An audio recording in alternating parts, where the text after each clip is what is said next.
D'après Kémy Séba et Moundir, eh bien, nous leur devons tout. Non, vraiment, je suis colère. Je suis un homme en colère. Je suis colère, je suis violence parce que je suis trahison. Ah, attends, par contre, je vais t'arrêter tout de suite. Je vais t'expliquer un truc, moi je suis un nerveux. Donc là, à tout moment, ça part en fait. Et voilà mon secret, Captain. Je n'ai jamais cessé d'être en colère.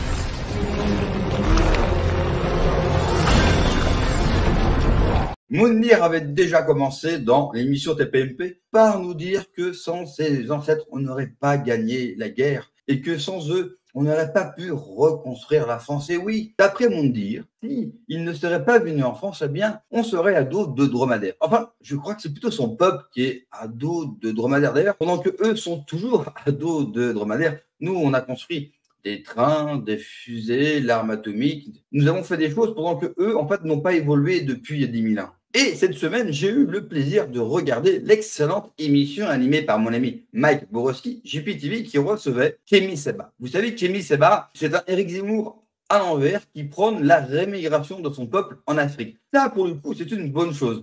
Et Kémy Séba, dans l'émission, il va prétendre que sans la colonisation, eh bien, l'Occident n'aurait jamais rayonné. Non, c'est vrai. 2000 ans d'histoire de l'Occident, 2 millions d'histoires à rayonner à travers le monde, à avoir tout créé notamment l'ère moderne. Eh bien, sans eux, nous n'étions rien. Non, c'est pas vrai.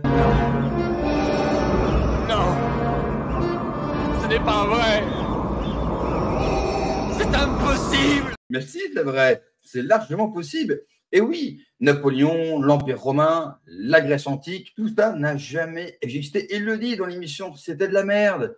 Ça ne valait absolument rien. Non, mais c'est vrai que le continent africain nous a démontré depuis des millénaires qu'ils ont évolué. Non, mais c'est vrai. Cela fait 2000 ans qu'ils massacrent des gens à coups de machette. On peut leur reconnaître au moins ça, la régularité. Ils n'ont pas changé d'un iota. Je ne vois pas où est l'évolution quand je regarde l'Afrique. Alors, c'est vrai, c'est à cause de l'homme blanc qui, finalement, sur l'histoire du continent africain, est arrivé sur une courte période, mais c'est pas grave, c'est de notre faute. Tout ça pour ne pas avouer qu'ils ne sont pas capables de grand-chose, qu'ils ne sont pas capables d'eux-mêmes de prendre leur destin en main, mais ils préfèrent nous accuser en permanence, se mettre dans le rôle de la victime éternelle. Ça, c'est fatigant, qu'ils retournent dans leur pays d'origine ou de leur pays tout court si notre pays ne leur plaise pas, si l'évolution est là-bas. D'ailleurs, ça me fait penser à Maître Gims qui nous racontait qu'il y avait un Wakanda en Afrique. Maître Gims, je suis désolé, j'apprécie pas ta musique, mais Wakanda n'a jamais existé en Afrique